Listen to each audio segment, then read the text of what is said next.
Welcome to Name 3 Songs. I'm Sarah Fagan. I'm Jenna Millian, and this is a podcast where we discuss feminist issues in music and pop culture, all while empowering fangirls. Because let's be honest, fangirls knew about that band way before you did. And on this week's episode, we have some updates in regards to things that we have been talking about over the past couple of weeks. We're starting off talking about Lizzo because we have some updates on the lawsuit with her dancers and the fact that now Lizzo is countersuing the dancers due to photos of the backup dancers backstage with performers from a topless cabaret in Paris. And so Lizzo's lawyer team are using that to prove that these dancers have absolutely no problem going to topless bars, burlesque clubs, what have you, and therefore that their argument in their lawsuit about the whole Amsterdam incident is not enough proof that like they were forced to do something that they would not normally do. And then we have more big juicy news about Scooter Braun and maybe the story you've all been waiting for where we take him down a peg, including maybe finally some answers about why Taylor Swift actually does hate him so much. And it has a whole lot to do with her being a petty queen and girl bossing so hard, but also only when it comes to her and her best friends. but it is like very interesting. And I think the whole Scooter Braun story with confirmation that Justin Bieber and Ariana are both seeking new management, and the confirmation also that my theory that Scooter is stepping more into his role as CEO of Hype America also being true. It kind of gives us some new perspective on this story, as well as digging into some of the hypocrisy of Scooter's actions versus Scooter's public persona. So as always, we'll have timestamps on Instagram. We will have them saved on our highlights. There's a lot of juicy details today. There's a lot of juicy details to go through. But before that, we have some fun, silly fangirl nonsense to talk about. And the nonsense this week is super nonsensical. So I'm going to just start out the bat with the most nonsense thing, which is that Jenna texted me today, which is Monday, the 28th, and was like, have you seen Bad Bunny's Instagram story? He posted 50,000 Instagram stories. And I was busy at work, but I did go and look at his Instagram story and forgot to text Jenna back about it. And there was this photo amongst the 50 Instagram stories that he posted that looked like this man was completely naked. And since I am me, I screenshotted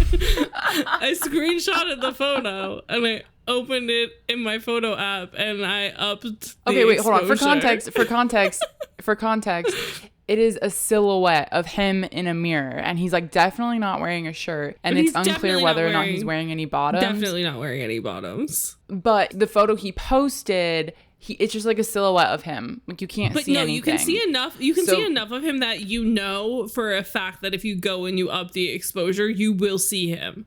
Like, it's not dark enough where you're like, oh, I'm never going to know what's in this photo. It's just light enough that you can still make out his tattoos if your phone brightness is up all the way. Like, it wasn't that dark. Like, he knew what he was doing. Right. Okay. That was my thing, was just like, did he know what he was doing, or was he just like, no thoughts, all vibes? I mean, I don't know what his sign is, so I can't answer that question for you. But also, like, it was cropped tastefully so that he wasn't giving away too much. It wasn't cropped that tastefully. You could literally see the base of his dick. I know, but we could have seen a lot more if he wasn't careful. Like, I mean, I guess it's tasteful, but like in a tasteful nude. Yeah, that's what I meant. Okay. It wasn't a full nude. I thought you were just like, oh, like all we got is to know that Bad Bunny believes in pubes, which like good for him. Anyways, I was not as sleuthy as Sarah. I was just scrolling on Twitter and saw everyone else doing this like I didn't have to do any digging. Sarah took the personal liberty of finding out herself. But also in his Instagram story, he posted a video of like him and Kendall on a hike, and there's like a little chipmunk, except that they called it a squirrel. There's a little chipmunk and he's like, "Mommy, be careful."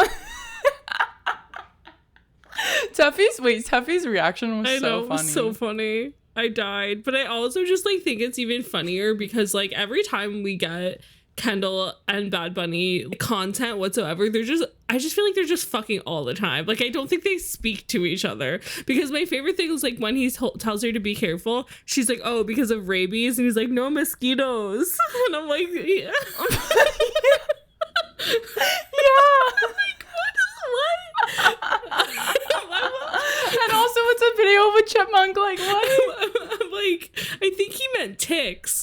that's what I think he must have. Yeah. but that like was so clear to me that these two don't talk. Like they barely speak. Like they're using Google Translate. Yeah. Do they talk about anything ever? Who knows? Apparently he thinks she's so funny from all the photos we ever see them together.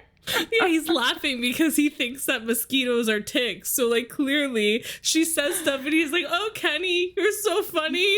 I don't know what you're saying. He's Barbie. She's just Ken. Literally though. Oh my god. Oh my god. Speaking of men who like have disappeared off the face of the earth and randomly pop up, Logan Lerman's girlfriend just drops us with like gifts every now and then of just like photos of Logan Lerman, who like literally looks like he's never aged. He is forever a boyfriend. He is girl breakfast, lunch, and dinner. And his girlfriend dropping photos is the gift that keeps on giving. She also gave us like a little video of him like eating breakfast on vacation, and I'm like, Miss Girl. So cute. Miss Girl, you are feeding us well. But I just love how like the internet collectively is like Logan Lerman like obsessed with him. Reappearing from hibernation to remind us that he wasn't just white boy of the month, he was white boy of the year, decade, century. I'll definitely put these photos on our Instagram so you guys can go see, but the amount of times I saw like this one specific photo quote tweeted on my timeline with just like different things that each had like thousands of retweets was just like so relatable of like the amount of content that we've all been starving for. But one of them was like every couple of months we get the hottest picture of this man we've ever seen. True. I just love him so deeply also because he's on an Amazon Prime show about hunting Nazis and killing them, and like I'm really here for that. Oh my god. Okay, here's the thing is like I don't know, I'm like, does he act? But hand in hand with this, I've been seeing so many photos of Dylan O'Brien on my timeline and on my TikTok, and Sarah was like, did I miss new Dylan content? Or like you just are seeing no, I'm literally just seeing photos of Dylan. Everyone's like, oh, a Logan Lerman, let me raise you a Dylan O'Brien. And I'm like, oh my god, thank you so much. I think it was actually Dylan's birthday like the other day, so there was sense. That too. But then also, like, I go on besties, TikTok like Logan and Dylan. Yes. So I go on TikTok and literally the first video to pop up is a collage of like Logan Lerman, Dylan O'Brien photos together.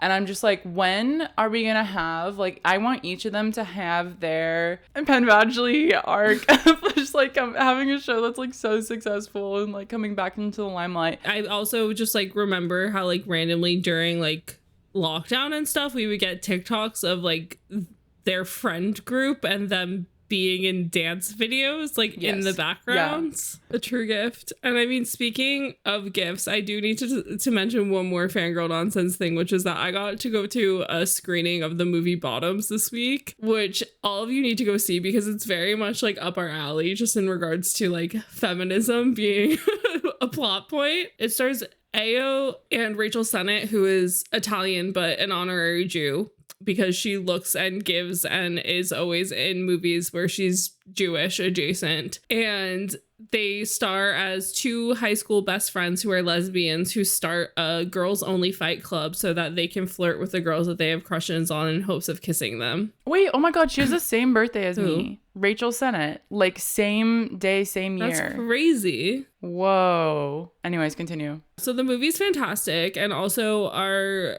white boy of the month, Nicholas Galitzine, also is in the movie playing a himbo cheater football boy, and it's like the most polar opposite character I've ever seen from Prince Henry from Red, White, and Royal Blue, and I just like loved every second of it. Also, he was in that movie that was like, wasn't that movie that was called like Purple Heart or something? Yeah, the Republican propaganda movie. Yeah. What can he do? What can't he do? This is acting. So many layers. Give him an Academy Award. He's thriving. But guys, everyone go see this film because it's so good.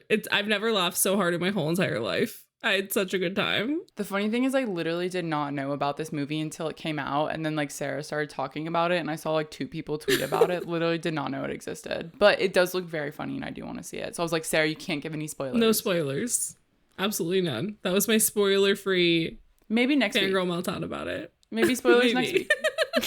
So that's our fangirl nonsense for this week, which I think was a very nonsensical week for fangirls. It was a great week for fangirls this week, getting content from our mystery men on the internet. But now into the news that we are discussing. We do have, this week is kind of like an update conversation because we have updates in the Lizzo camp and we have updates in the Scooter Braun discussion we were having last week. So we're going to talk a little bit about Lizzo right now, because when I initially saw this headline, I was like, oh, this is like a huge update. It's not really. Basically, TMZ broke that like the backup dancers who are suing Lizzo, like photos came out of them with topless dancers, and like a big part of their allegations and like lawsuit that they're planning to have against Lizzo, they're like accusations of being forced to go to like a strip/burlesque club in Europe, and how they were very uncomfortable with it and forced to like take photos and partake in some very unhinged sexual activity with the people that worked in those clubs. Like, I know a decent amount about law, but just when it comes to journalism law, I don't really know if having photos of them having a good time also at a strip club holds any water against them. So not only do they have photos, Lizzo's lawyer announced that they intend to sue the people who made these statements against Lizzo. So basically she's countersuing, which is a big deal. I guess like my thing is like from this article, I'm just like, how is this enough to countersue people? I would just assume that it would be used to prove that like their lawsuit wasn't worthy of going to court. So in this article for TMZ, Marty Singer, who's the attorney representing Lizzo, which is also hilarious because he represents Scooter Braun, and we're going to talk about him again in a minute. He basically was saying that there's substantial evidence in addition to these photos that prove the glaring contradictions between what the plaintiffs claim and their bogus lawsuit and what is actually proven by the facts. And then he also includes another video that was of one of the dancers and accusers, Ariana Davis, who was gushing over Lizzo in an audition tape, saying, "It's been so amazing and such a beautiful journey.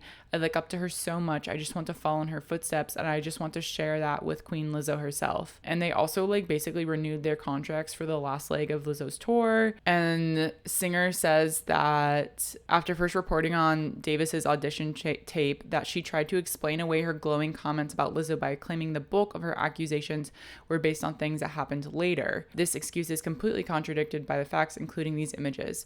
So basically they're being like, how can you claim that you were forced into these activities when you're seen having a good time at these activities, and also like giving raving reviews of working with Lizzo? To which the lawyer representing the accusers said that of course they wanted to keep their jobs. They had bills to pay just like everyone else, but they finally had enough of the abuse.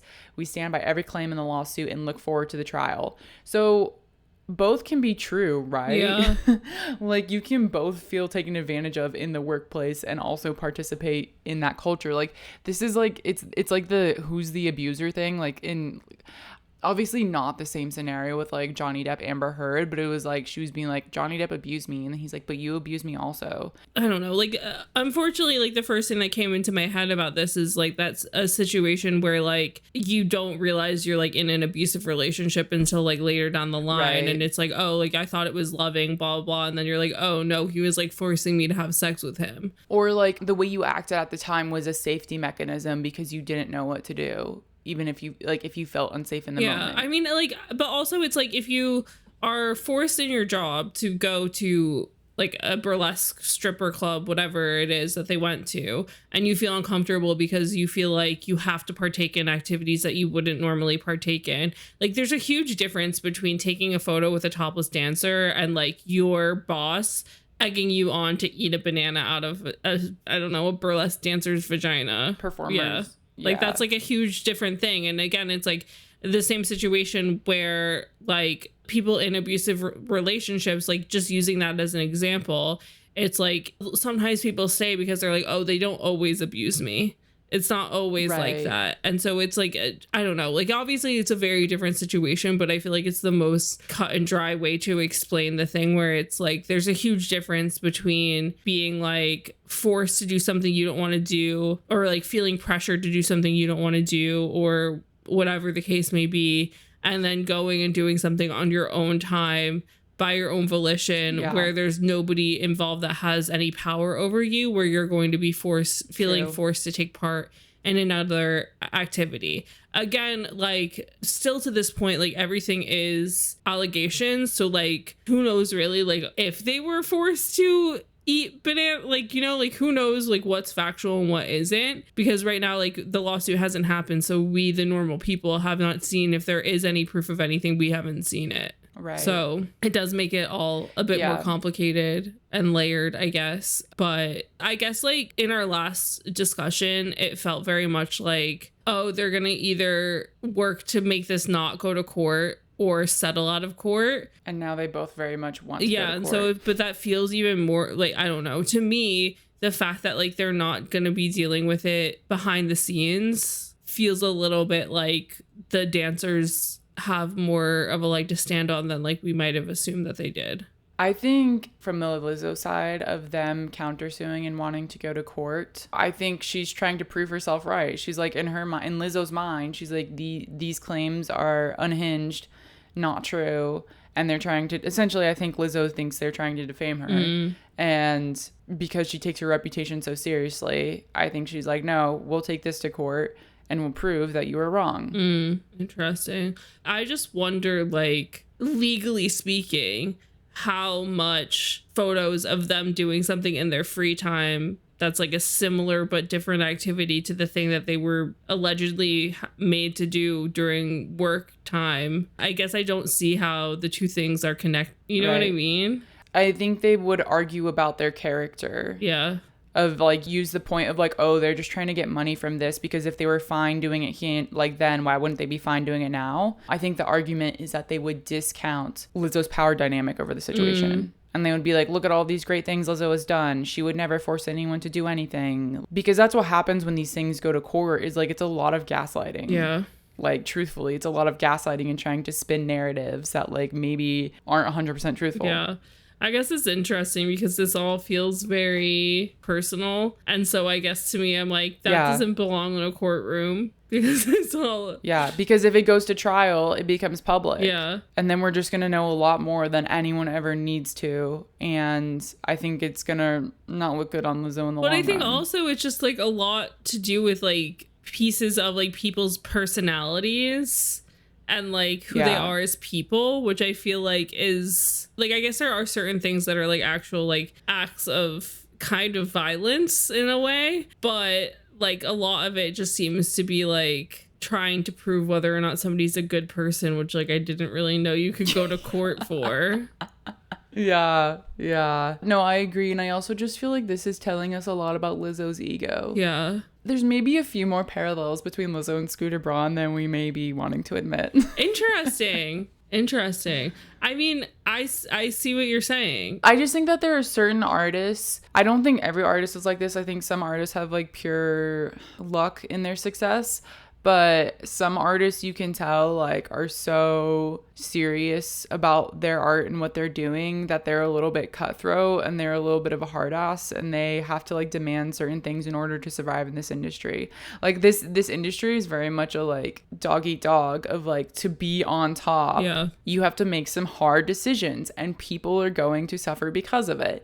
And I feel like Lizzo is someone, like, I feel like this scenario with Lizzo is kind of showing us that she might be more of that person than we thought she was. Yeah. To me also, usually I feel like when we talk about lawsuits in music, it's like, oh, this is how this is going to affect the real world or whatever. And I just, like, I can't see how there would be parallels to this in, like, a real life scenario, because, like, in my mind, it's like if something like this happened at work, like at one of our jobs, you know, where they're like, okay, as, like, a company retreat, like, we're going on the company retreat, and then people on the company are like, okay, we're gonna go to a strip club. Like, if that happened and you were, like, forced to do something you didn't want to do and there was proof of it, like, I just feel like the company would just pay you out and then you would have to leave, like, sign an NDA and, like, have to leave.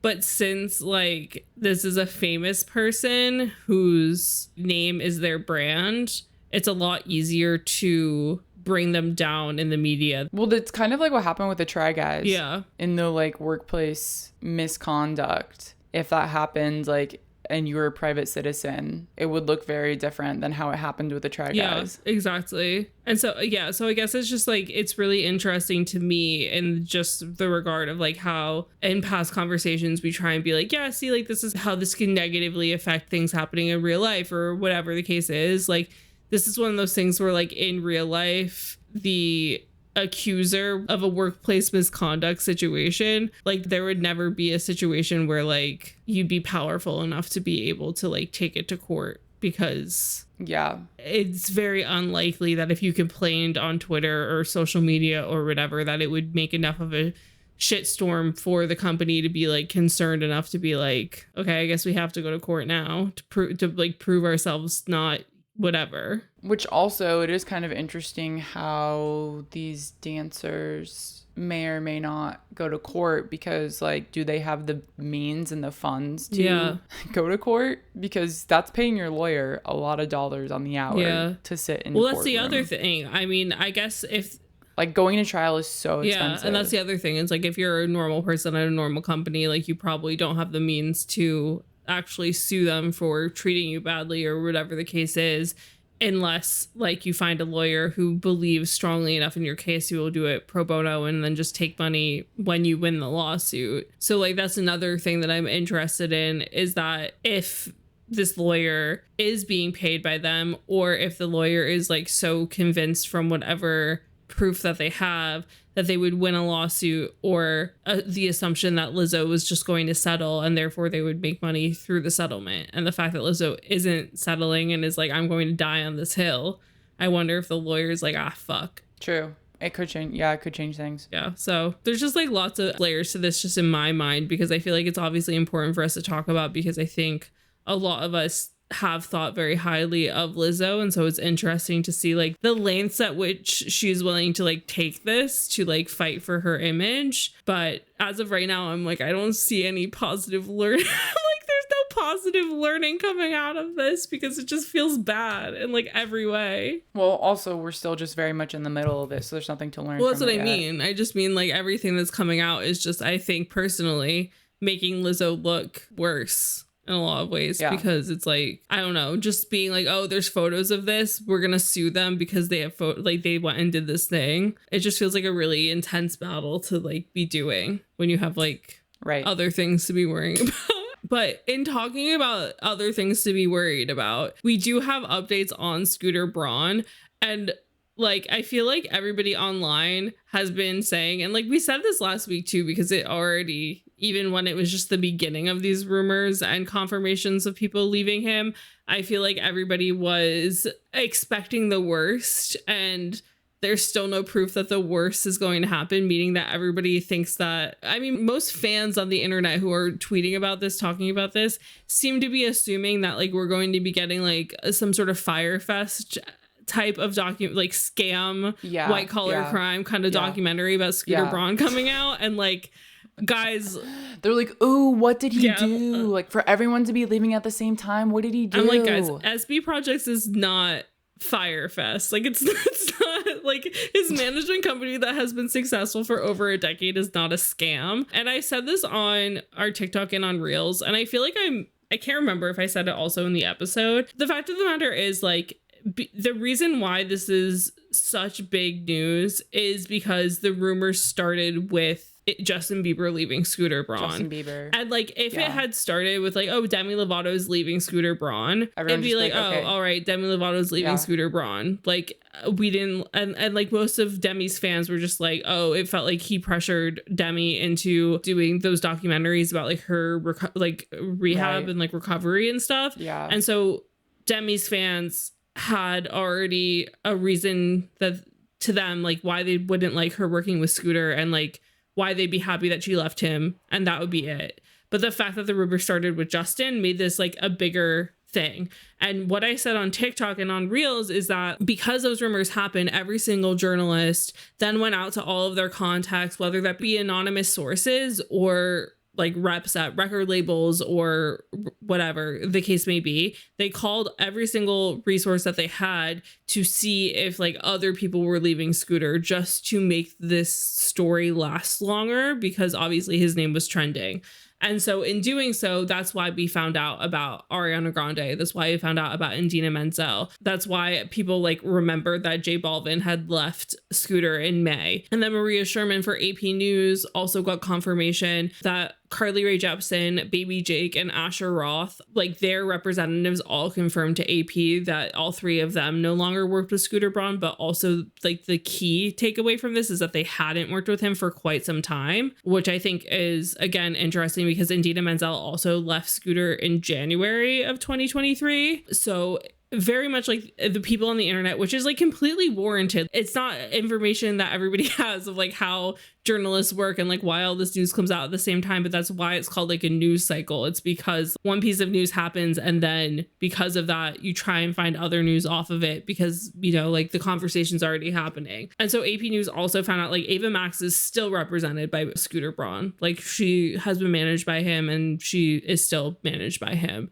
So like it's all kind of, again, like a layered situation. And it has been interesting with more news coming out to see that a lot of like Jenna and my thoughts are seemingly correct on like what is going on. I know. It was funny. A lot of our theories from last week were confirmed, basically are confirmed to be correct. Which I'm like, wow, I can't believe we're so smart. So since recording last week, we recorded on a Monday night, put an episode out Tuesday night, Wednesday midnight. So we do have like some additional information that dropped like literally Tuesday, Wednesday last week, which is confirmed that Justin Bieber has been shopping around for new management. So for people, Alana Kaplan has an article titled Justin Bieber, quote, hasn't talked to Scooter Braun in months, is working on a new album without him. And this was like an exclusive for People. So the source said that Bieber is still managed by Braun, but multiple insiders tell People that the pair haven't spoken in nearly a year. And then there is a quote here from a source that says, Justin's been working on his new record for the last 6 months. Scooter and SB Projects have not set up one session or done one thing for this new record. The relationship with Scooter has run its course, which is funny because that's basically what the rep for Ariana also said. A rep for Braun has not commented on the situation, and the label rep for Bieber did not immediately respond to requests to comment from People. So I do think it's interesting because we were basically saying last week too that like Justin Bieber hasn't really been doing anything recently anyways. One factor is that he did cancel his massive like US / maybe world tour that was supposed to happen, I think in 2022 or 2021, but because like the whole thing was already booked and like being planned, he lost a ton of money on that and basically like contracts with AEG that like were already in the works, so he like owed money and he ended up selling his publishing rights to his songs. Because we went through this when we were doing our conversation about masters and like why would someone sell their publishing rights versus like master recordings, etc. Justin Bieber sold his publishing rights to get a bunch of money. Why? Because he had to cancel a tour and like had to pay people back. So I think now he's like, oh shit, like time to do another album because I need money, which is wild that like I'm like, aren't you just rich? Aren't you just rich? Period. But I think it's interesting because it's like, we thought Justin Bieber hasn't really been doing a lot anyways, and it would make sense with like Scooter taking a step back from like the management side. The fact that they haven't spoken in a year is like pretty wild though. Yeah. And I mean, like Jenna said, the source from Justin who gave the information about how like relationship with Scooter had run its course being similar to the source close to Ariana's statement, which again, Daniela Oliva for People got an exclusive from an Ariana Grande source in which the source told Daniela that, quote, they are friendly, but she's outgrown him and is excited to go in a different direction. Yes, there are negotiations happening because of contracts, but this is her choice. It's time for something new.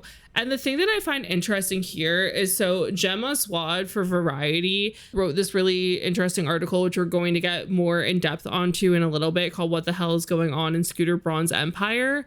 But Gem reported on a corporate filing from Hybe saying that Braun's artists and staff, including Ariana Grande, Justin Bieber, J Balvin, and Demi Lovato, received shares totaling in $161 million in Hybe. And so I'm curious if, similar to the NDA that Scooter had wanted Taylor Swift to sign, where she can't badmouth him in regards to the master selling, if maybe there was also an NDA of a similar vibe that was made to be signed in order for his clients to get shares in Hybe.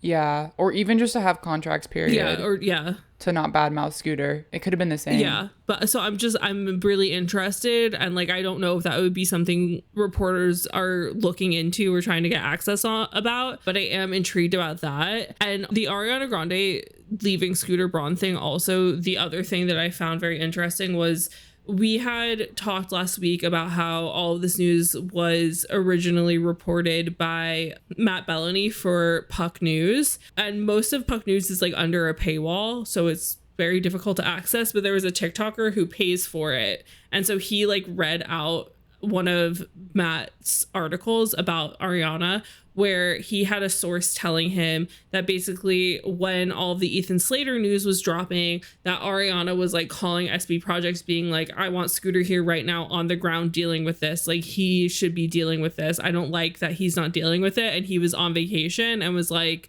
I'm on vacation. I'm not coming home to deal with this right now. Like you have the other people that work with me. And so while it's like a slightly different reason to what I said, I also don't think that a source close to Ariana Grande is going to tell a journalist that like, oh yeah, Ariana Grande was mad that our inside source that calls Page Six was calling Page Six on her behalf. Like I don't think that right. Like they would say that.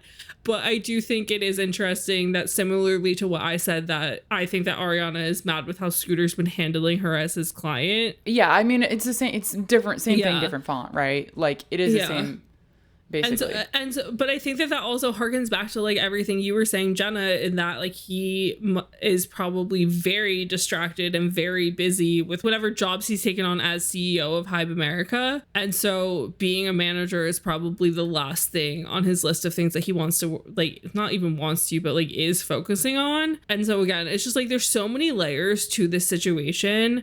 And the fact that like these sources that are close to the artist are all saying like, oh, like it just ran their course, whatever. And none of the artist sources are saying that Scooter is stepping back from management, I think is also interesting. I think that the fact that saying that it was like a mutual thing because Scooter is taking like a more of a backseat role as being a manager to them because of Hybe America, like that would be such an easy thing to say, especially if they're, you know, like parting on good terms. I think the fact that they're not saying it seems to me to mean that like the conversation between Scooter and his artist about the fact that he's doing that has not happened. So like they're not aware that like he is actively taking a step back and he is just taking a step back without having the conversation with them. That could be true. I also just think they could have signed NDAs where they're not allowed to talk about anything they know about Scooter's projects. Maybe. Like I think that could also be true. I think either one of those could be true. So in what we've been saying of Scooter stepping back because of Hybe America, we actually do have confirmation. Before, that was just my theory from last week.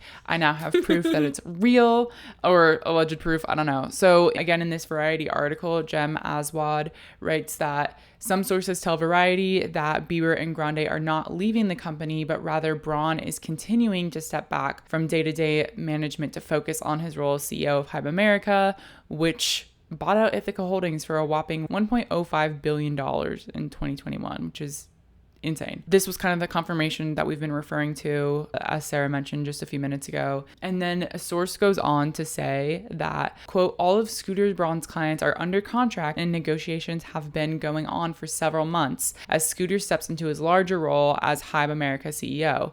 People are spreading rumors based on what they know, but they are off. Scooter's team and SB Projects are still handling both Justin and Ariana as they work through what this new structure looks like, which like this came out on August 22nd, and then also on August 22nd was when people gave the exclusive that Ariana is searching for new management, but I guess hasn't like officially left. Yeah. So similar thing, conflicting information based on the rumor mill, basically. But I do think it's interesting that in this Variety article, which again is titled "What the Hell is Going On with Scooter Braun's Empire," Jem gets into a point that we kind of talking about last week of like, why does everyone literally just hate Scooter? And Jem writes, complicating matters is the fact that the famously hard-charging Braun, who has been one of the most powerful people in the music business for more than a decade, garnered so much ill will and envy in his rise to the top that the situation has reached a kind of snowballing mob mentality. The Schadenfreude is so strong and foes want him to fail so badly that people lose perspective. Not helping matters is Braun's fervent desire to be seen as a good guy and his formidable ability to spin narratives in his favor. The agendas and interests of the involved parties, including apparently some media outlets, have only clouded the matter further. And I think this is the big point, and we have another article in Business Insider that we're going to get more into in a minute here, of detailing how there's basically this conflicting image of Scooter Braun in reality as a person, as a business person, being a super business mogul. Like, you know, this is the thing when we talk about the music industry, is like, I think this is so case in point of the music industry as a place to make money. And that's literally what Scooter has done in harnessing the talent of people and profiting off of that. That's just capitalism, baby. And it's understandable why we have these really big issues like Taylor Swift being really mad about this, because to Taylor, it's very personal. Like, this is my art. I should own my art. And then it's like, but that's not what you agreed to when you signed up for the music industry. Yeah. And like those two things butting heads. But what's wild is that like Scooter has this like unending desire to be seen as a good person, when like, I think we mentioned this also last week, like any person who has to climb, not only climb a social ladder, but climb the capitalism ladder to get where he is, like comes at the cost of other people. And that's what I just said about Lizzo, of like, these things don't always get along, but yet Scooter will not drop the thing of like, no, I am a good person.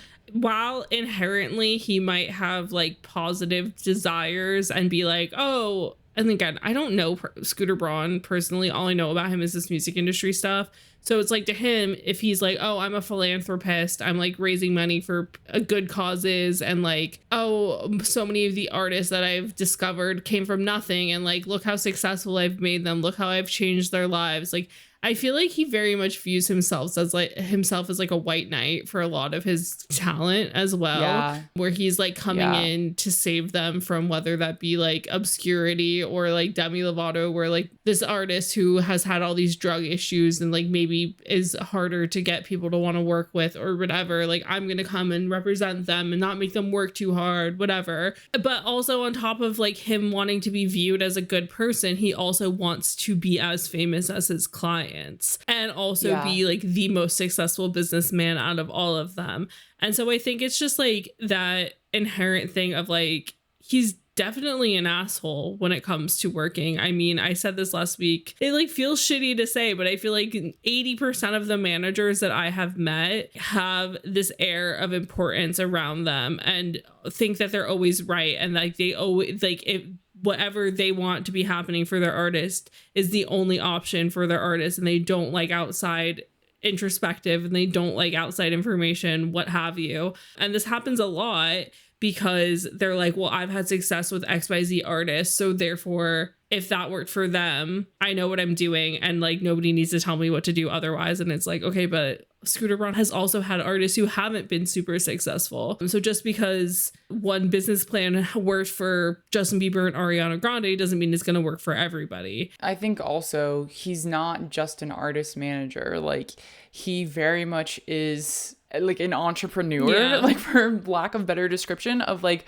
acquiring businesses, starting new projects, getting into projects with other people. Like, he doesn't solely just manage these people. Like, he does so much else. And like the fact that he sold his business for $1.05 billion like proves that. And I mean, you're definitely like stepping on people. And so we did find this article from Anna Silman in Business Insider from February 2022. Literally, I think I found this like an hour after we recorded last week's episode. And so again, I feel like this is proof that Scooter Braun is really good at hiding negative press, because I have tried every single Google search possible to find an article just like this, and nothing came up. And like, when you study journalism, they teach you how to be really good at Googling shit. Like, that sounds insane, but they do.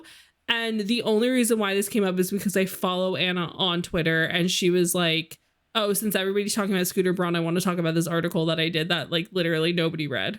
And I'm like, I wonder why nobody read it, because Scooter maybe owns Google. But the interesting thing in this article was that Anna had conversations with more than 50 entertainment insiders who almost all of them like would not be named. So they're all like anonymous sources in this article. And they're all kind of saying the same thing of like, he's just an asshole. Like he's an ass and he throws people under the bus. And again, like this is just good management, but like a bad person. Like, I don't know if any of you guys have watched the show The Other Two, which was this HBO show about a brother and a sister who are like in their 20s, who have a much younger brother who's like 13 or 14, who it's essentially like satire about Justin Bieber. Like he posts this dumb song. Yeah. His name, like their brother, his name is Chase Dreams. He becomes a pop star. He gets discovered overnight. And it's about how like the older siblings, like Carrie, the brother, like is a struggling actor, and the sister like doesn't know what she wants to do with her life. And she winds up becoming Chase's manager and also managing other people. But the whole last season, the theme is that his sister Brooke wants to be a good person. Like that's the whole theme, is like, I have to quit being a manager so that I can be a good person. And basically like the last episode of the show, sorry, spoilers, but it's really pertinent to this conversation. Like the last episode of the whole entire show shows that Brooke and Carrie are now like super successful themselves. And their mom, who like became really famous too and like got like a talk show, whatever. She's basically Oprah. And Chase, like while Carrie and Brooke are like now being really successful and celebrated, Chase and Pat, their mom, like their careers are crashing around them because like tweets have been found about like them saying dumb stuff and like other stuff like that. And so while they're panicking about what to do, Brooke disappears and goes on the news and is like, that was all me. I did that. And she throws herself under the bus to be like, yeah, my client would never say that. Of course, my client wouldn't say that. I was drunk and I had their Twitter and I did this. It was me. And then after that, all of these really famous people start calling Brooke, being like, you're the best manager ever. You took the fall for your client. I want to work with you. And this is the interesting thing. And like why I'm saying this is because like in Anna's article, she talks about how there were times where Justin Bieber was caught in photos like smoking weed or other situations like that. And the people who were with him, Scooter, because he was so powerful, rather than throwing himself under the bus and being like, oh, I gave him weed, it's my fault, whatever. Like he didn't do that. Instead, he was like, oh, and like in this one specific instance, it's like, oh, you see this black rapper who Justin was hanging out with? It's his fault. He's a bad influence, and just threw him under the bus. His name is Little Twist, and he like was quoted in this article and like fully on the record, like talking about this and how Scooter would purposely do this to him. Yeah.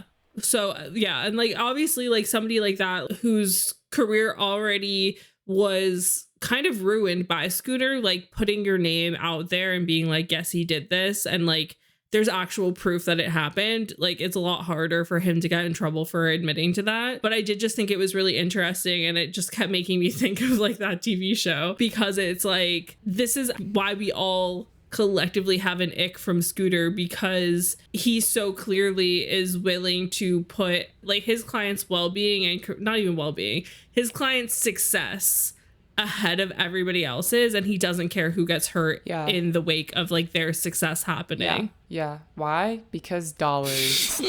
Because dollars and fame. Because dollars and fame. So in this article, Anna writes, along the way, he's gone to great lengths to distinguish himself as a good guy, a family-oriented philanthropist with a strong moral code, known for steering artists out of rough patches. But many say that far from being an exception in a particularly ugly industry, Braun is one of the most ruthless players, a relentless egotist whose main focus is burnishing his image and growing his empire.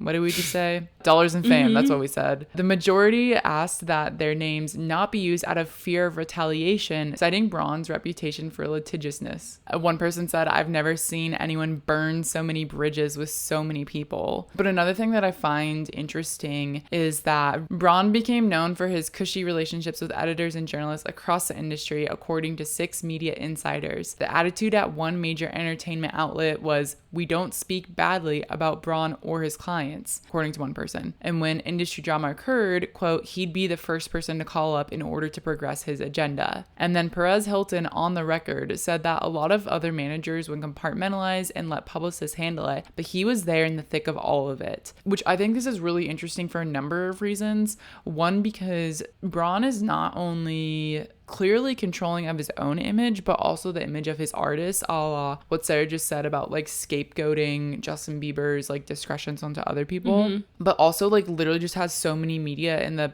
like literally in his pocket that it makes sense that if Ariana Grande was mad about what was happening, that she would want to call up Scooter directly, because he clearly has the connections, but also I think maybe the fear and conviction to convince people of a lot of things, including making messes go away. Yeah, and I mean, it's very known that Scooter Braun and Harvey, who runs TMZ, are like best friends. So also the fact that like TMZ was in the thick of it in the reporting of the Ariana Grande, Ethan Slater information, and that like Scooter wasn't putting his foot down when it came to TMZ.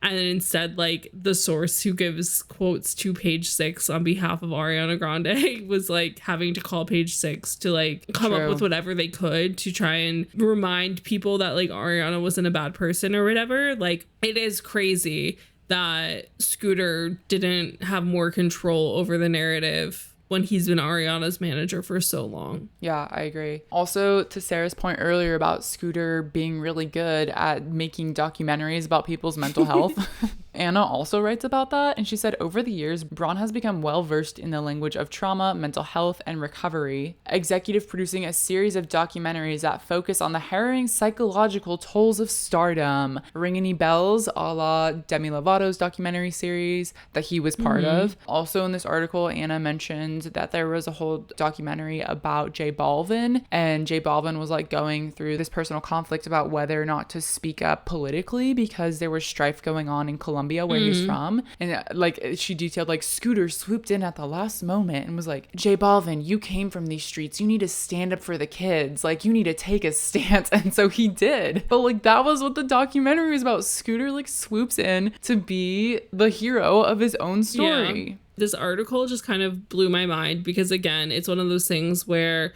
like, we all have assumptions. We all have, like, our preconceived ideas of, like, who Scooter is as a person.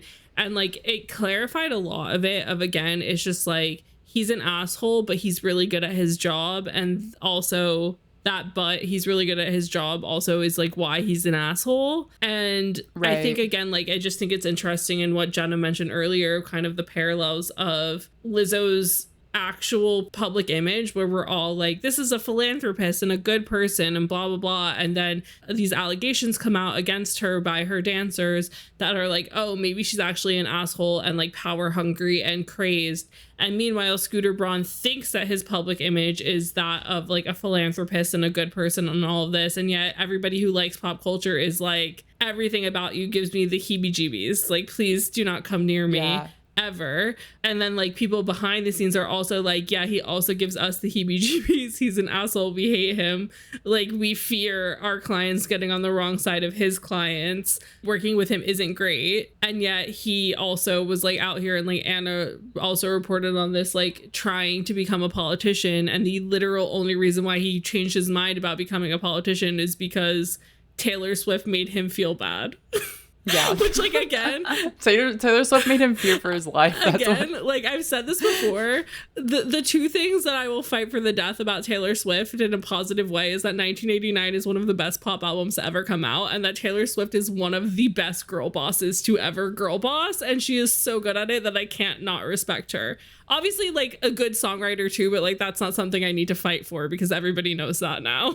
Like, that's unnecessary. So if you follow along our Instagram stories, I did post a thing that said, a girl boss to end all man bosses. Who was that about? None other than Taylor Swift and Scooter Braun, which some of you did guess correctly. And I think Anna like detailed this really well. She was talking about basically Scooter like didn't really have any public hiccups until all of the Taylor stuff happened. And so in 2019, is when he battled with Taylor for the first time. Anna writes that he came up against an adversary who exercised an even tighter grip for her own image than he ever did over his. Despite all of Braun's expertly managed clients, somehow he underestimated the depths of Swift's hatred for him or the frenzy she'd whip up by directly addressing her devoted fan base. This is what's wild, is that Taylor Swift really gave him a taste of his own medicine, like a run for his money. And I think also this made me realize like how controlling of his own image that Scooter is, in a similar way that Taylor is also very controlling of her own image. And I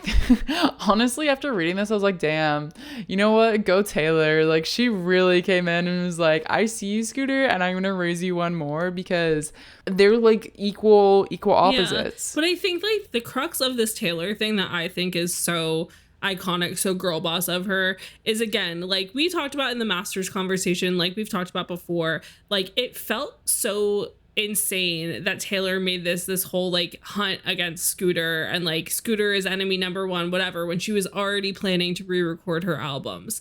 But this article from Anna clarifies from some sources who, like some unnamed sources, that the beef between Taylor and Scooter started without Scooter being aware of it, and it was because of Taylor's best friendship with Selena Gomez. And I, like, there's plus signs going up over my head. I'm like, I will fight to the death for Taylor Swift, because I relate to this so hard in regards to, like, if somebody wrongs my bestie, I will plan their downfall until I can actually enact their downfall. And so, like, as everybody should probably know, like, Selena Gomez and Justin Bieber were in a very, like, on-off relationship, lots of drama, lots of tabloids, a lot of situations where Selena was getting the brunt of the bullshit and Justin was seemingly coming out above, even though his wild times were being reported on quite a lot. And so Anna writes in this article that one person with knowledge of the dynamic said Gomez's best friend Taylor Swift was appalled by the way Braun handled aspects of Bieber and Gomez's relationship. The person said this was one of the reasons Swift went after Braun so hard after he purchased her masters in 2019. Marty Singer, who is Scooter's lawyer, told Insider that the claim about Swift was, quote, ridiculous, adding that Braun continues to have a very good relationship with Selena. And he noted that Braun and Swift were pictured, quote, dancing together in Taylor's photo booth at a private Billboard after party in recent years. Anna's addendum to that is that the party took place in 2015. So Anna also writes that as a quasi-parental figure to Justin, Braun is like very enmeshed in all aspects of his life, including his relationship with Selena Gomez. And an individual who is privy to the dynamic between Gomez and Braun told Anna that over time there definitely got to be bad blood between like the Gomez camp and the Scooter Braun Justin Bieber camp. And so I just think it's really interesting and kind of incredible that Taylor got the opportunity essentially handed to her on a silver platter when Scooter Braun purchased Big Machine Label Group and therefore her masters to really say fuck you publicly to a man who she felt wronged her best friend. And as a girl's girl myself, I would also do that.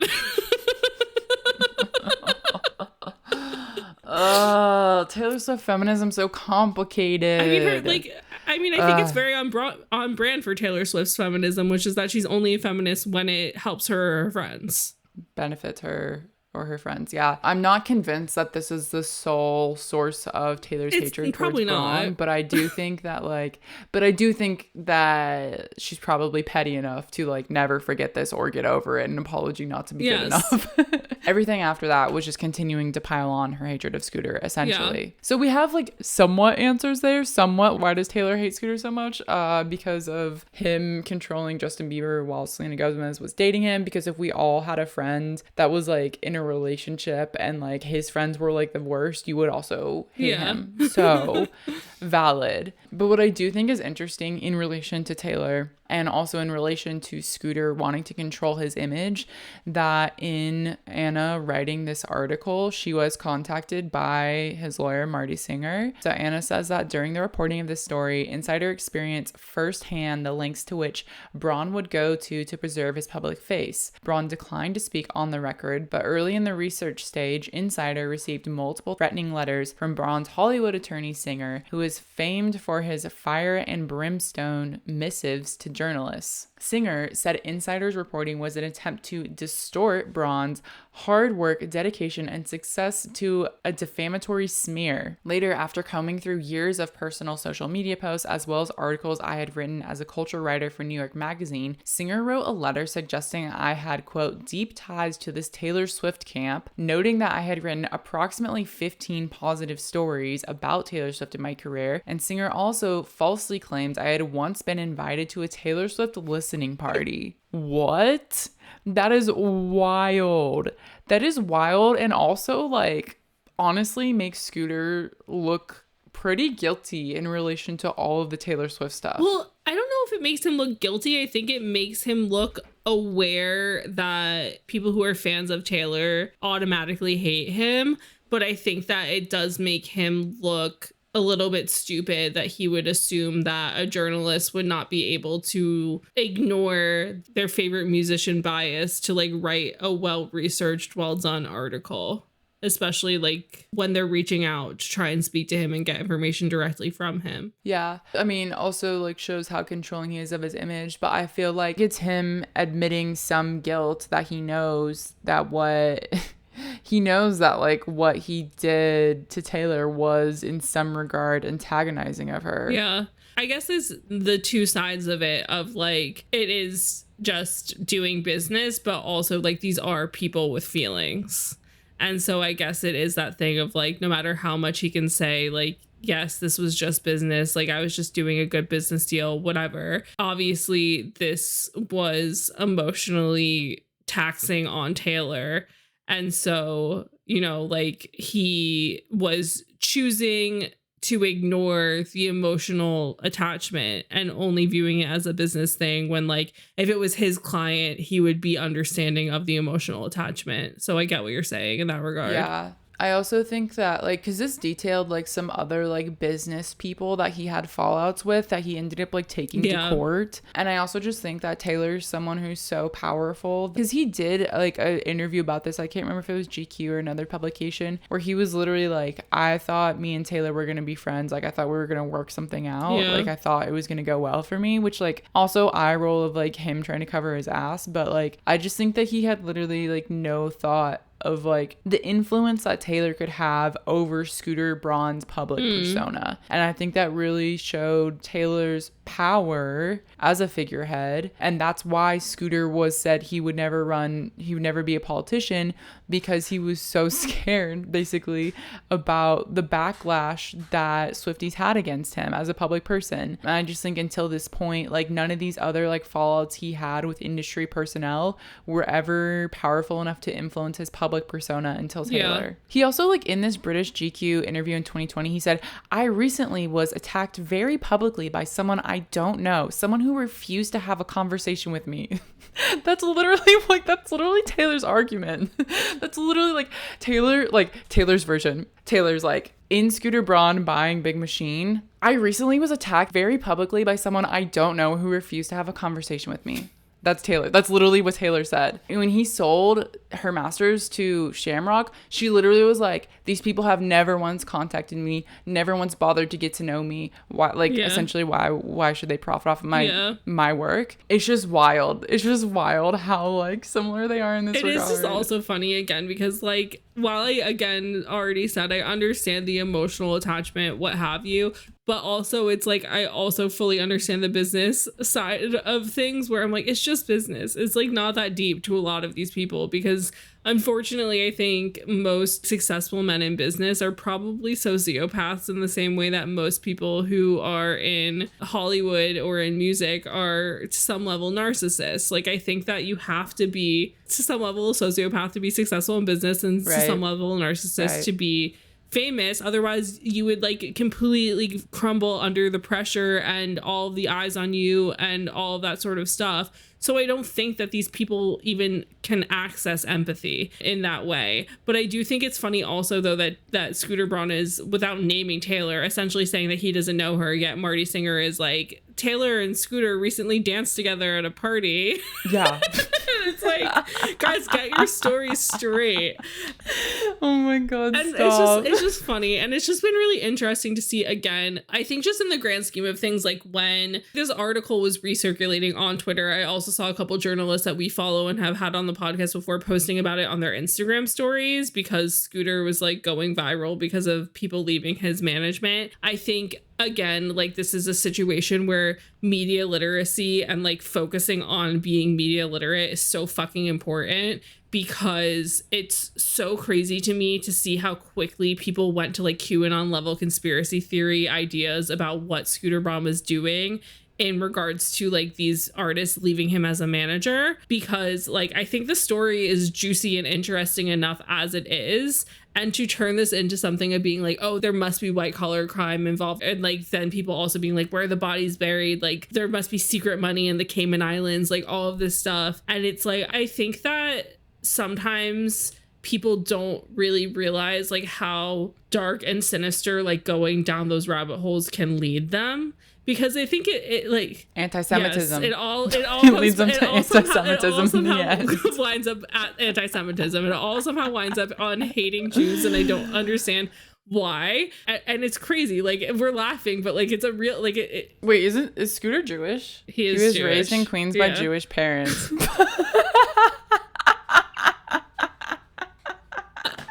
I was not expecting the jump to anti-Semitism to be so quick. All conspiracy theories end up at anti-Semitism. And like that's the thing is, it's like it's all fun and games, like joking and being like haha, like posting like the karma gifs about Scooter like in regards to Taylor Swift's song and like all that sort of stuff, but then seeing like the quick snowball downhill into conspiracies about white collar crime, and then also conspiracies about maybe murder being involved in things, and like other stuff like conspiracy theories, as we've talked about on the podcast. And we literally also have a Patreon episode about music related conspiracy theories. They all end in anti-Semitism, and nobody wants to wind up there. Like you don't want to go there. This whole scenario, once again, has been a lesson in media literacy. But I do have one more thing I want to point out from this Business Insider article. And this also goes back to your point of like maybe being like a little bit of a sociopath, or like maybe not being a person who has a lot of empathy. Because there is a quote that kind of references this. And it was somebody who worked closely with Braun, said that people with the most severe addiction problem will never understand just how absurdly powerful an addiction to fame and power is. It is the single most wicked, evil, disastrous addiction you can think of. You can do whatever you want whenever you want, and that sort of power, once you have it, is the closest thing to impossible to give up. And I feel like that's very much what Scooter is dealing with, and that's very much what Scooter was dealing with in the Taylor scenario of flying too close to the sun and facing some backlash and being a little bit scared and thinking that he was immune, essentially. And I just think like the amount of business he's built up, the amount of business he has, there's even a quote in here where he talks about like, I have secret parts of my businesses that people don't even know about and that the public like won't know about, and maybe I'll tell you in 50 years. Like he is very much like a fame and money hungry man. And I think kind of ties back to what we talked about last week of just like people generally hate this type of person, period. And it's like, even though he's trying to be Mr. Nice Guy, it's very clearly obvious that he's not that person. And I think it just makes complete sense. I think now I finally understand, accept, and maybe even support people's hatred towards Scooter Braun.